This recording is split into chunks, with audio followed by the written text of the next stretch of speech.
Assalamualaikum warahmatullahi wabarakatuh.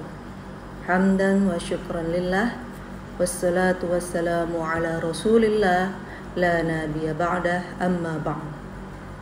Yang kami hormati Ketua Yayasan Sawung Galih, beliau Bapak Dr. Andes Setio Haryadi. Yang kami hormati Kepala Sekolah SMKYP Sawung Galih Kutuarjo, beliau Bapak Tri Yulianto Eskom MPD. Yang kami hormati segenap Dewan Guru dan karyawan SMKYP Sawung Galih Kutuarjo. Tak lupa anak-anakku yang ibu banggakan, seluruh siswa dan siswi di SMK SYPE Sawung Galih Kutuarjo. Alhamdulillahirabbil alamin. Puji syukur kita panjatkan kepada Allah Subhanahu wa taala karena atas berkat rahmatnya kita dapat bersilaturahmi meski hanya lewat layar kaca. Sholawat beserta salam marilah kita senantiasa curah limpahkan kepada beliau sang Khatamul Anbiya, Bahrul Ulum, Bahrus Syafa'ah, yakni Habibana wa Syafi'ina wa Maulana Muhammad sallallahu alaihi wasallam, yang mana akan selalu kita nantikan syafaatnya di yaumil hisab kelak. Amin ya rabbal alamin. Anak-anakku yang berbahagia, perkenalkan, nama saya Ibu Dinar Saharani. Saat ini saya bertempat tinggal di Jakarta. Berterima kasih sekali kepada Ibu Mai Sundari yang karena wasilahnya Ibu bisa menyapa kalian semua di Kutuarjo.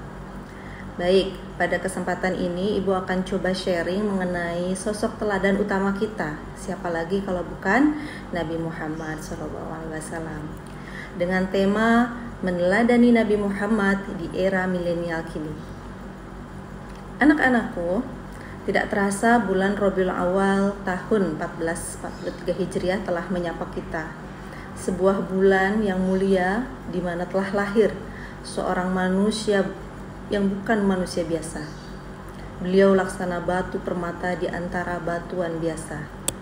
Muhammadun basyarun lakal basyari, bal huwa kal yaquti bainal hajari. Ada sebuah syairan yang menjelaskan mengenai kemuliaan beliau. Beliau lahir pada hari Senin, tanggal 12 Rabiul Awal di tahun Gajah. 13 abad sudah Rasul meninggalkan umatnya, namun pengaruhnya tetap hidup, kuat dan berakar, terutama suri tauladannya yang dikenang dan tercatat dalam Al-Quran hadis. Sebagaimana Allah berfirman dalam surat Al-Ahzab ayat 21, Bismillahirrahmanirrahim, laqad kana lakum fi rasulillahi uswatun hasanah, yang artinya sesungguhnya telah ada pada diri Rasulullah itu suri tauladan yang baik. Maka tidak heran Rasul memang diutus selain sebagai rahmat bagi semesta alam, juga untuk menyempurnakan akhlak manusia. Hadis lain menyebutkan, innama bu'istu liutammima makarimal akhlak, yang artinya sesungguhnya aku Nabi Muhammad diutus hanya untuk menyempurnakan akhlak. Anak-anakku, anak milenial, ya, di era sekarang ini kita banyak mendapatkan kemudahan teknologi dan informasi melalui internet. Maka sebagai fans fanatik beliau, kita harus bisa memanfaatkan ini untuk sharing teladan-teladan baik yang telah beliau ajarkan. Bagaimana caranya? Setidaknya ada 4 cara untuk meneladani hal tersebut. Pertama, perbanyaklah membaca sholawat Nabi. Nabi bersabda, inna awlan nasi biyaumil qiyamah aksaruhum lis-sholah, yang artinya sesungguhnya orang yang dekat denganku kelak di hari kiamat adalah orang yang banyak membaca sholawat. Sebuah hadis yang diriwayatkan oleh Imam Tirmidzi dari Ibnu Mas'ud. Anak-anakku yang keren, tidak ada ketentuan khusus dalam membaca sholawat Nabi. Boleh panjang, boleh pendek. Allahumma sholli ala Sayyidina Muhammad atau sallallahu ala Muhammad. Bebas. Bisa kapan saja, di mana saja, dengan sejumlah sebanyak yang mungkin kita bisa. sambil jalan, sambil motoran, sambil HP-an, sallallahu alaihi Muhammad, sallallahu alaihi Muhammad. Coba deh perhatikan orang tua kita dulu, di mana saja selalu membaca sholawat. Ibu-ibu kita lagi masak sambil sholawatan, sallallahu ala Muhammad. Makanya masakannya enak-enak. Beda sama ibu-ibu sekarang ya, ibu-ibu zaman now. Kalau lagi masak sambil main TikTok, goyang-goyang tipis sambil olahraga. Ya nggak apa-apa sih, cuman hati-hati aja jatuh nanti piringnya ya, pecah jadinya. Anak-anakku, jadi dimanapun kalian berada, perbanyaklah membaca sholawat ya. Sekarang ini banyak referensi video yang menampilkan bacaan dan lagu-lagu sholawat. Silakan tinggal dipilih, diklik, diputar yang kalian idolakan. Dari YouTube, dari Spotify, dari mana saja. Kenapa? Karena pahala membaca sholawat itu besar sekali. Sabda Rasulullah SAW, "Man shalla alayya maratan wahidatan sallallahu alaihi biha asyara marratin," yang artinya barang siapa yang membaca sholawat kepadaku sekali aja ya, maka Allah akan membalasnya dengan membacakan sholawat kepadanya sebanyak 10 kali, dilipat gandakan 10 kali ya. Bahkan Allah dan para malaikatnya bersholawat juga kepada Nabi. Innallaha wa malaikatahu yusalluna 'alan nabi ya ayyuhalladzina amanu shallu 'alaihi wa sallimu taslima, yang artinya sesungguhnya Allah dan para malaikatnya bersolawat untuk Nabi. Wahai orang-orang yang beriman, bersolawatlah kamu untuk Nabi dan ucapkanlah salam dengan penuh penghormatan kepadanya. Jangan sampai kita menjadi orang yang kikir ya, orang yang paling pelit untuk menyebutkan sholawat Nabi. Alhamdulillah ya. Anak-anakku yang luar biasa, hal kedua yang bisa kita terapkan di era sekarang ini adalah menjalankan sunnah-sunnah Nabi dalam kehidupan kita. Sunnah Nabi Muhammad itu banyak sekali ya, mulai dari bangun tidur sampai dengan tidur lagi.